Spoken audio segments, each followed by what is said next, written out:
Mastering Sales Psychology through Understanding and Connection in Conversation with Nancy Zare.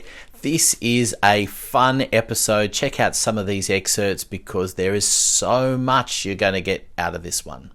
When I first found myself selling mental health services in the workplace, as soon as my prospect would say anything that came anywhere near what it was that I offered, I would grab hold of it and I would, massage it and rub it and I would play it up. And you know what? It wasn't necessarily a top priority or what was on their mind. The fact that you've given them some clarity about their situation is a service, and you've done, a good deed.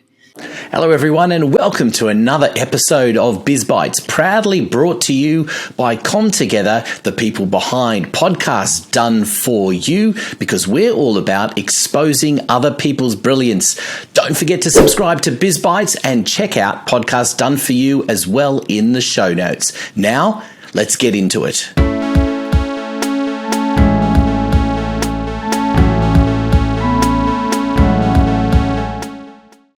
Well, hello everyone, and welcome to another episode of Biz Bites, where today we're going to talk about sales, but a very different approach to truly understanding and aligning people with the right values so that you connect with the people who are ready to buy from you. What a novel idea. And the person that is joining me today is a coach, a consultant, a speaker. She is a best-selling author of more books than I can remember. I think it's about 6, isn't it? So, Nancy, welcome to Biz Bites. It is my honor to be here and to talk with the audience. Now, Nancy, I've given you a little bit of an introduction, but give me a proper introduction. How do you define what it is you actually do? Oh my goodness, a proper introduction. How do I define what I do? It's indescribably delicious. What it is that I am a sales psychologist. I was born a psychologist, and I had lots of human behavior to observe when I was a child because my parents had a very stormy marital relationship. I was the youngest child, the only girl, and I looked at this situation and I said to myself, holy moly, this is chaotic. How do I fit in? At any rate, I later went on to practice psychology without having a license on my parents, and they let me. And then when I got to college and I took my first course, Intro to Psych, it was like, oh my, I love this stuff. And my sales career, I'll be candid with you, Anthony, it took a different direction because I wanted nothing to do with selling. So I backdoored into selling. And how that happened is that when I applied for graduate studies, the government had a grant which enabled me to receive tuition money and room and board and so forth if I were to learn how to implement mental health services in the workplace, specifically services for alcoholics. And this was right up my alley, at least the mental health services.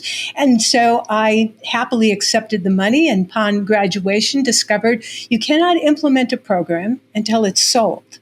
And that's how I backdoored into selling, because I loved what I was doing.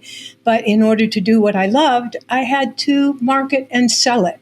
And I had no clue, because none of the training consisted of helping me learn how to market and sell, but simply to implement the program. And I believe that that's exactly what many of the members of the audience have experienced too, that you have invested in your educational credential, your occupation, you love what you do, and you suddenly discovered that to do what you love, you're going to have to do something no one ever trained you to do, to market and sell your services. And hence, I went on a search, and I bet people are still searching for how do I do it in integrity with my values. It is such an interesting approach because it sounds so simple, And, as someone who's run a small business myself for a number of years, that you speak the absolute truth there, where particularly around sales, so having run a marketing business, marketing and sales don't tend to want to talk to one another, even in your own brain. You suffer that kind of idea that, I can do marketing, but can I do selling? And there's a lot of baggage that comes with that whole idea of saying, I have to now get into sales mode. And I've spoken to a lot of people over the years about it. But it was interesting that you and I met recently, and it's come off the back of a period where it occurred to me that people say, well, you've got to get in and have the sales conversation. And one of the interesting things about the psychology behind it, and I'd like to get your take on it, is that what happens is you focus on the word sales. And I changed that for myself, where I said, well, it's a sales conversation, but the emphasis is on conversation. Oh, I love how you have reframed it, because often that's what I need to do with my clients, is help them reframe and rethink what this is all about. For many of us, especially the ones I like to attract, sales is service. And I've always been a person of service. And that's why I went into psychology. I wanted to serve others and especially help people optimize and enjoy their lives. So selling equals service was something that I initially began to understand and I could buy into, and it felt like a good combination. I since went on to look up some definitions of selling, and I came across one that really feels good to me, and it's called influence, because we are selling all the time when we communicate. We are influencing others. And sales is particularly an activity where we are influencing others to take an action. Now, they may not. And of course, some of us are more invested in whatever it is that the other person does. But what they choose to do is in their best interest. And that's why service to me comes into play. Because when I keep that in mind and I think about selling as service, it's not about me. It's about the other person.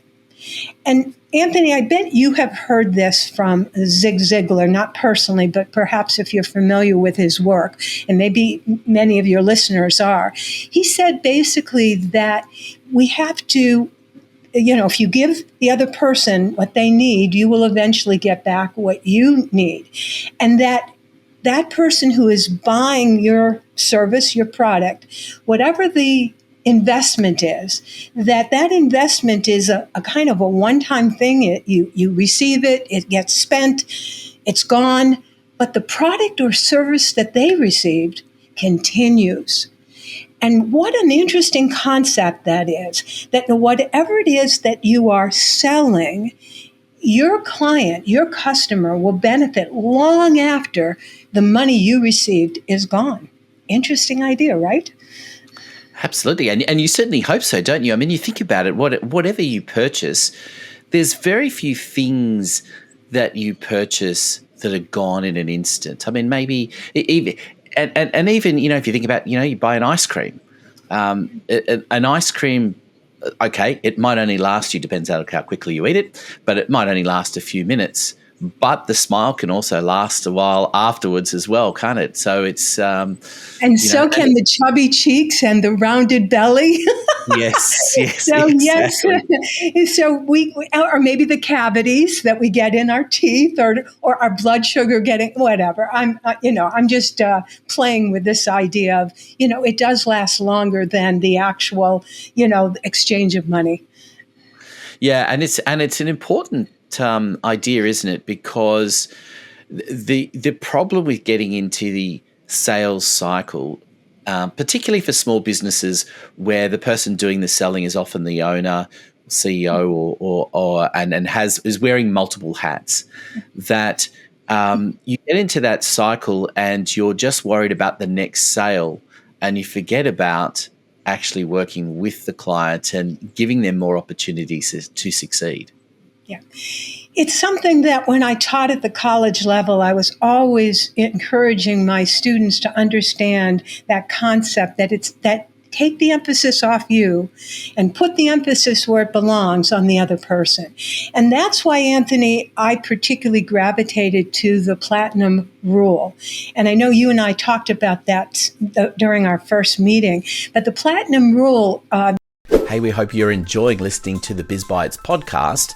Have you ever thought about having your own podcast, one for your business, where your brilliance is exposed to the rest of the world? Well, come talk to us at Podcasts Done For You. That's what we're all about. We even offer a service where I'll anchor the program for you. So all you have to do is show up for a conversation. But don't worry about that. We will do everything to design a program that suits you, from the strategy right through to publishing and, of course, helping you share it. So come talk to us, podcastdoneforyou.com.au, details in the show notes below. Now, back to Biz Bites. But the Platinum Rule, which is a book by that name by Tony Alessandra and a co-author, is all about the fact that we need to treat others the way they want to be treated. Hence, we need to be putting them in the spotlight, in the center stage, and it isn't about us.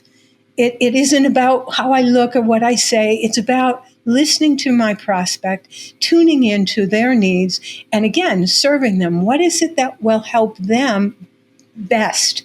It's not about me. It's about my prospect. And I think that's also an interesting idea as well, because you can automatically assume that they know. But sometimes that's the problem as well, is that they've come to you, they know they need something, and what they think they need and what they actually need can be two quite different things. So listening and actually conversing with them is absolutely important, rather than just sort of seeing someone and going, oh, okay, they're going to need program or product A, when that may not be the case at all. And that was a big mistake that I made early in my sales career. When I first found myself selling mental health services in the workplace, as soon as my prospect would say anything that came anywhere near what it was that I offered, I would grab hold of it and I would, massage it and rub it, and I would play it up. And you know what? It wasn't necessarily a top priority or what was on their minds. But it was on my mind because I thought that's how I could sell. And again, this is a mistake that many of us make, that we don't really pull from our prospect, probe more deeply. What is it that's going on? They initially say something, and for many of us, we take that at surface value. But one of the really good skills in selling is to ask more questions, and to ask a question that enables your prospect to go deeper and deeper into, why is that important? What would be the benefit? What would happen if it doesn't take place, and so forth, and really get them to understand the situation. That is actually serving them, even if they choose not to do business with you. The fact that you've given them some clarity about their situation is a service, and you've done, a good deed. Yeah, and I think that's important too, isn't it? Because if you go in with a mindset of a conversation and helping people, you may not always get the sale, but not instantly anyway. Because I think if you help people and you give of something, then that's more memorable than, that person just tried to sell to me. Because we've all had first conversations with people or first contacts with people, which is highly annoying, where they've barely said hello and they're, selling something immediately. Yes, it happened again today. I guess it happens every day if you are a person out there that you're going to be solicited. Oh, you're a coach, you're a consultant, you must need fill in the blank, some kind of service. Neglecting to take a look at whether or not the service does exist already, or, am I discontent with the service? And there's no questioning in that area. It's an assumption. And I think that, the word assumption, I know you probably heard it, I've heard it, that, it's made up of the word us, you, and me, that when you assume something, you're neglecting both of us in this relationship. It's not allowing us to connect as real humans. So hence, yeah, not a good plan. No, and I think what's important as well about the stuff that you talk about is that whole aligning of values. And first of all, that can only happen if you start trying to take an interest in the person, both before and during the conversation that you have. I love it because it is about values. And that's definitely near and dear to my heart because people have different values and hence we need to respect and honor, and that's what the platinum rule is all about, is to use those values, speak those values of the other person, because that's when they're going to feel like you really are listening, you get me, we're alike. And hence that's why I called my system a likability. It's not about popularity, it's not like, but a likability, because of the fact that you want the other person to experience that sense of we're connected. Value-wise, there is something here that feels near and dear, and hence that's why we can work together. And it's interesting too when you think about some of the big brands around the world. I mean, banks are a great example. They spend millions and millions of dollars on advertising, basically just to set up their values, to provide stories in the form of a 30 or 45 or 60-second advertisement that tells a story that is really about value alignment. It's true. And a lot of these little slogans are, again, they're touching into values, the values of the consumer. And this is the reason why people are very loyal to certain brands, because they feel like that brand encapsulates who they are and uplifts their spirit. Yes, or in some cases, who they aspire to be. Yes. As well. And I think that's an important part about value alignment as well, isn't it? Because in part, values are about aspiration. I like that you added that aspire, because many of us are wannabes, right?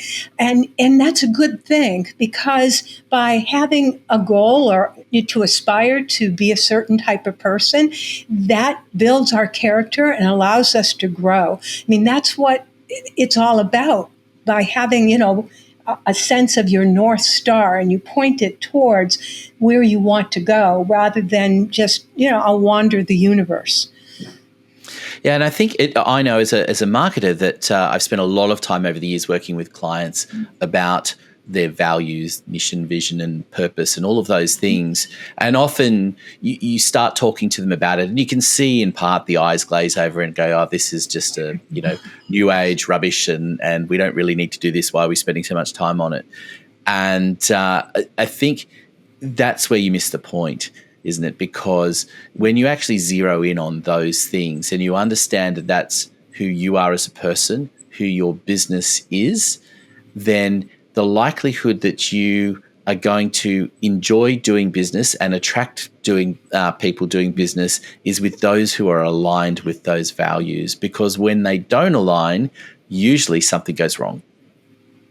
I agree. And that's when you think of the person from HELL, and you say to yourself, how did that happen to me? And it's because we were out of alignment. We didn't notice, or we overlooked, or we were in denial about the fact that this is not a good match. And that's important to recognize. In fact, one of the things I recommend, Anthony, and listener, I want you to think carefully about this idea. You need to cultivate relationships with people who do almost the same thing you do, but have a different style, so that you and that other person can actually refer business to one another, because this person, this prospect, had a style that rubbed you the wrong way, but was perfect for your colleague, and vice versa. So it's an idea I want you to play with, but I think it's one I've shared with my clients, and it works beautifully. So I want to understand a little bit more about, from a practical point of view, because you deal with people at different sizes of business. But what are the for the smaller business owners that are listening in at the moment, and again, whether they are wearing multiple hats, including being the salesperson, or whether they might even have a team and some people that are helping there. What are some of the tips that you can give them to start changing the way they think and what's going to make those little percentages of difference to their opportunities to sell more? So there are three principles that I think set me apart from other people who may help folks with selling. And I tend to work with prospects, clients who candidly dislike the marketing and sales piece. They shy away from it. Maybe they might like marketing a little better, but the sales definitely feels awkward because they don't like tooting their own horn. And there are three things that I suggest. The first is to always ask for permission. When you ask for permission, whether it's to have a meeting, to put them on your newsletter list, whatever it might be, and they consent, you never have to worry that you're now offending them or that somehow you've overstepped your friendship, your boundaries. The second principle is to speak naturally without a script, to speak conversationally. And while that sounds, quote, easy to do, a lot of folks find themselves memorizing a speech, and it comes about robotically. And as soon as it feels like it's on automatic, the receiver tunes you out and says, it sounds salesy. So you need to know where you're going in your conversation, but it needs to be conversational and natural. And there are some tips and tricks that I mentioned in my books about how to have a natural conversation. And the third principle, which is to adjust what you say to match the prospect. And this is especially where the platinum rule takes place, because by identifying the personality style, or what I call the buying style of your prospect, and adjusting your communication to match, that's when people are going to relax, feel comfortable with you, the sales resistance drops away, and it opens the door to doing business together. So those three things are what I advocate. I love particularly that last point, because we do that so naturally in a social environment. And I've often used the example from a marketing perspective, where one of the frustrations that I have is people send out, for example, a newsletter, and they don't segment their database and don't realize that there are different ways of talking to different people. And sometimes it's as obvious as a demographic, because, I often use this example where years ago I was working with a financial planner, and they sent out an email with a newsletter headline that said, "So you're about to retire." And I said, "What do you know that I don't know? Because I think I've got a lot of years left yet." And that just happened to be the first article. And there were lots of things they could have done with that article. They could have either shuffled the order of the article for certain parts of the database, or they could have simply changed it for certain people to say, "So you know someone who is getting ready to retire." So there were lots of different takes that you could do on that. But that's the point. In a natural conversation, you would adapt. When you see someone, when you meet someone socially who's very formally dressed, who might be, in some sort of formal position, you tend to tighten up and speak to them in a very different way to, 2 seconds later, you see a friend of yours and you're going to have a very different kind of conversation. And so we need to adapt in the sales conversation as well, because, again, the emphasis is on the conversation, isn't it, and not on the values. Yeah, that was so well put, that we need to adapt, and certainly we need to adapt in terms of demographics, like you said, age or stage in life and that sort of thing. I also believe that we can, and I teach how to read the personality style and hence to adapt for the personality style. And this is where we get into, are people more formal or informal? Are there people who want to follow rules and have a structure and everything's measured? Or there are people who just que sera, let it be free and, easy and that sort of thing? Are there people who are very fast and want, bottom line, let's hurry? Or let's take our time and let's evaluate and be slower? These are factors that when you know about the other person and you adjust accordingly, it'll be a much more effective and productive conversation, and both of you will walk away saying, "That was great. I really enjoyed it." And I can tell everyone that in the conversation that I had with Nancy previously, we went through some stuff in LinkedIn, and I loved her insights. And we're going to do a little bit of that, but we're going to do that in the bonus bit of content for the podcast. So you're going to have to stay tuned at the end, and we'll have a link at the end so you can get to that. But right now, I just wanted to go back and talk about a few other things as well. So I'm going to, for those that are watching, Nancy is very brightly dressed and is wearing a very distinctive yellow hat. So tell me the story behind the hat. So there's a short story and a long story. The short story is entrepreneurs wear many hats, and the one they dislike is the marketing and sales hat. That's the short story. The long story is I'm 5'1" if we stretch a little, okay?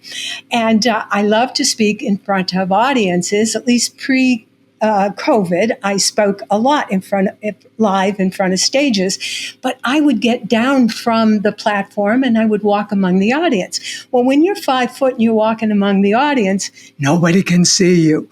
And so a nice brightly colored hat is a good way to let them know here's where the speaker is, here's where the sound is coming from.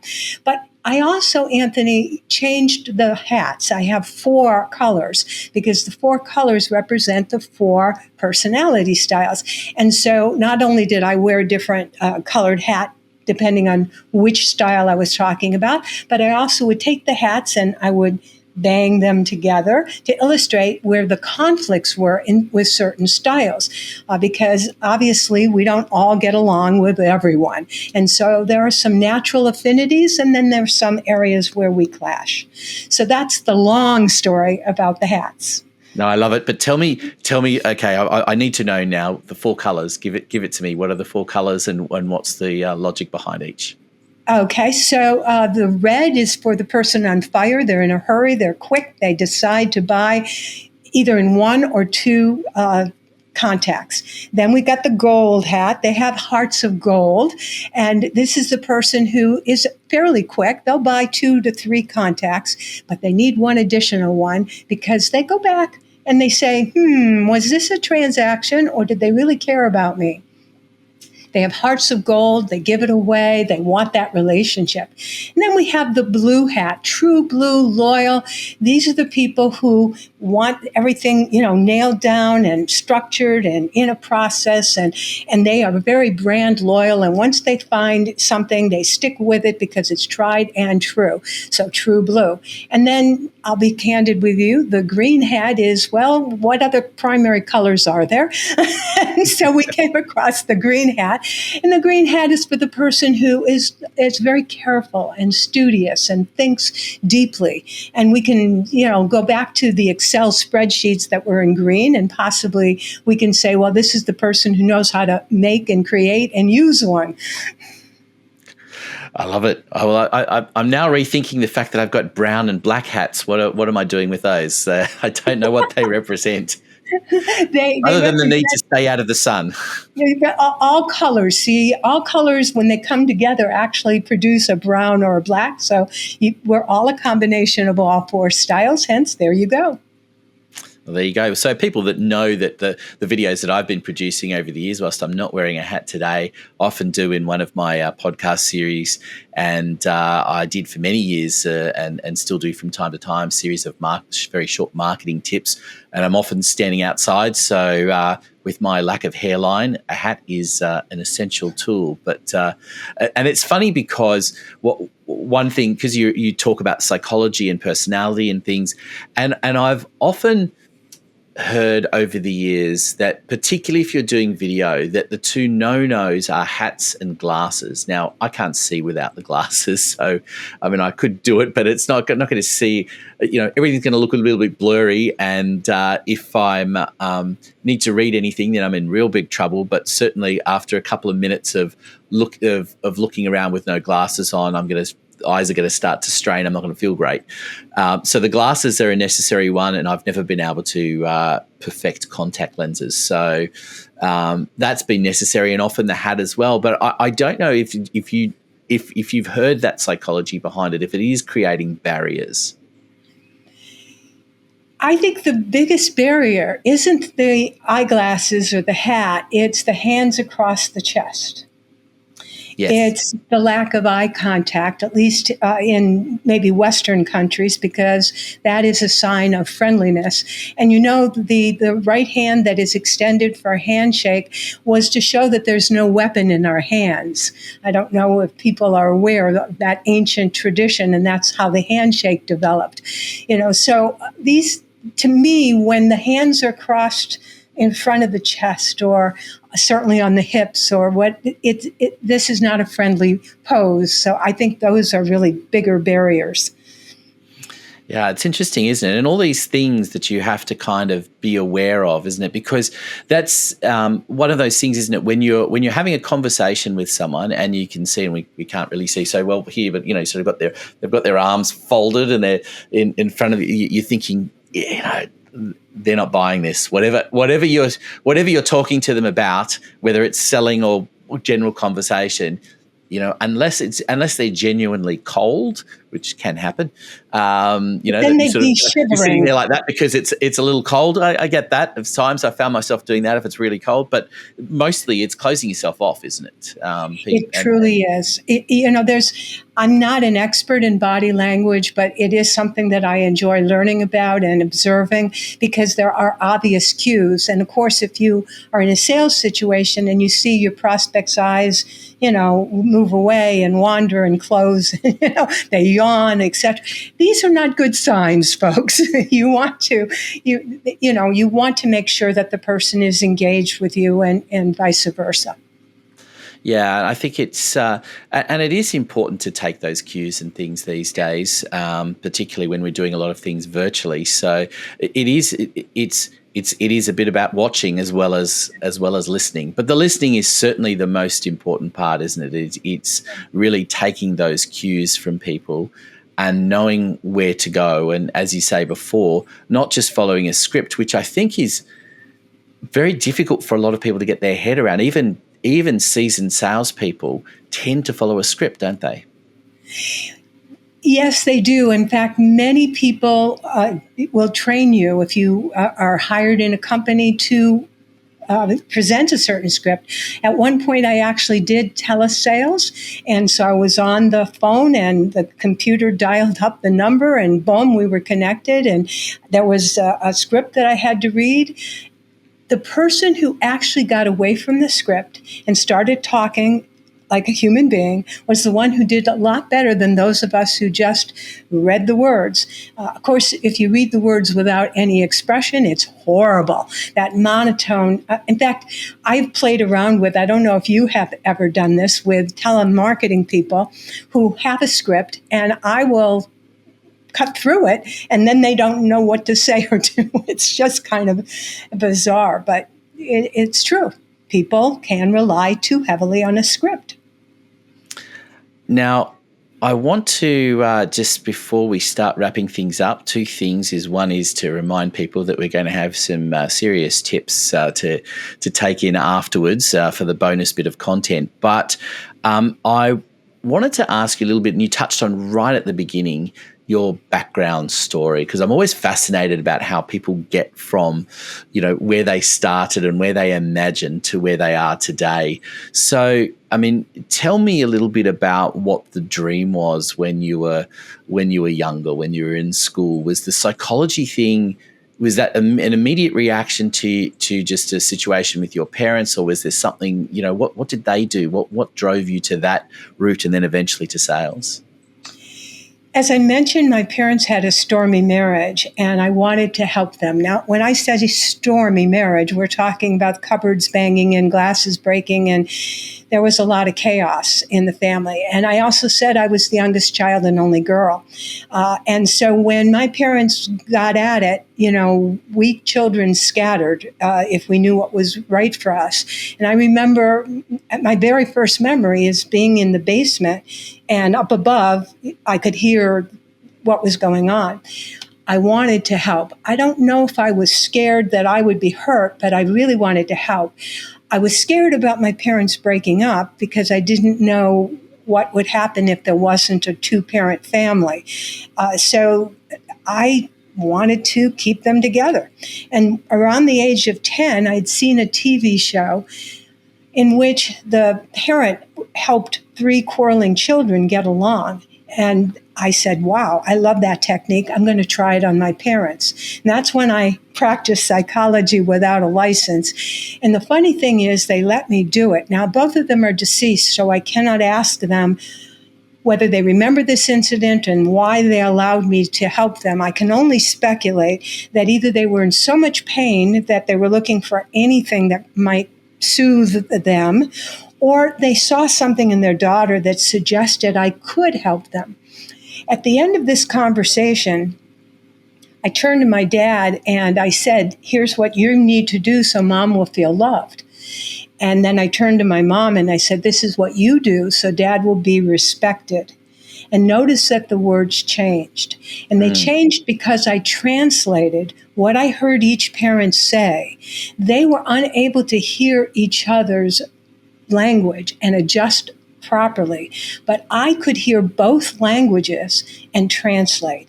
And in essence, Anthony, that's what I do today by helping people tune into the style of the prospect. And when you hear what their language is and you hear what their values are and you use that communication and those words back to them, that's when they feel comforted, relaxed, and able to do business with you. I love that, and as you were describing the relationship with your parents, I couldn't help but think that is it's visually, it's also this idea of that's what happens between sales and marketing, and what happens in people's brains when they have to go into sales mode and they're not really attuned to it. The cupboards are banging, the glasses are breaking, you're feeling uncomfortable. You're going into somewhere you don't want to be. And, that is, it is that psychology behind it is so huge. And, there is so much to unpack with all of this, and we could talk for ages. I did want to ask you a couple final questions. You've got 6 books, right? Yes. So tell me about, it's an incredible journey, and we could speak for ages about the journey of writing books in the first place. But tell me about the latest one and what's driven you for that. The latest one is on Audible. It is not in print. I only put it on Audible, called Stop Selling, Start Relating. And I did it on Audible because my clients love listening, and maybe the listener, enjoy listening better than reading at times. And so hence that's why I did it that way. But all the other ones are on print, and they're available through Amazon or through, so if you search them out, there they are. And I also have an actual link where if you want to get a copy of my books, it's available that way too. Well, we're going to definitely provide all of that information and how to connect with Nancy, because you run you run a number of coaching things, and I know that we talked about the idea that it's quite a closed group that people can get into, and so you need to have secret access, right, to be able to get to work with you. Well, it's not that secret, but I think you may be referring to a secret podcast that I recently released. It's not a book, but it is an audio or video or even a transcription. Take your choice how you'd like to consume the information. And what's making it a secret is that it is not searchable on the usual podcast search engines. And hence, that's why it's a secret. But it is available to the public, and it's on Client Builders, and it's specifically unveiling the hidden secrets of using LinkedIn to gain clients. Well, we're going to talk more about that in our bonus bit of content. So that is our little secret. So people are going to have to get to that. So it makes sense to put it in there. Just a final question for you as we wrap this main podcast up, Nancy. Tell me, when is it that people really see the lights switched on for them when they start working with you? And because I always say to people, what is it that you would love people to know who are questioning whether they should work with you or not? And it's best when you describe it, I think, as what is the point where people see those lights switched on that you wish people before would have known about? I think it is when someone realizes it's not about me. It's about personality style, and that the other person is behaving and doing and whatever based on their style, not because of you. And even when they use your first name or your full name in a sentence, it's more about them than it is about you. And when people recognize it's not personal, it's style, what a relief that is. It changes your sense of maybe confidence and goodwill and tolerance and understanding. It just opens up the ability to connect with people in a more authentic way. Fantastic, Nancy. So much territory that we've covered. We're going to, as I said, talk about personality styles on LinkedIn in our bonus bit of content. But for now, I just wanted to say thank you so much for being an incredible guest on Biz Bites. I've enjoyed talking to you, not just in this conversation, but in the one we had before. And I'm sure there's going to be many more into the future. So, Nancy, thank you for being a part of Biz Bites. And thank you, Anthony, because you have asked some amazing questions and really drawn out information that not many people have done. So you have a real talent and skill. And your listeners, your audience, I commend you. Hey, thanks for listening to Biz Bites. We hope you enjoyed the program. Don't forget to hit subscribe so you never miss an episode. Biz Bites is proudly brought to you by Podcasts Done For You, the service where we will deliver a podcast for you and expose your brilliance to the world. Contact us today for more information. Details in the show notes. We look forward to your company next time on Biz Bites.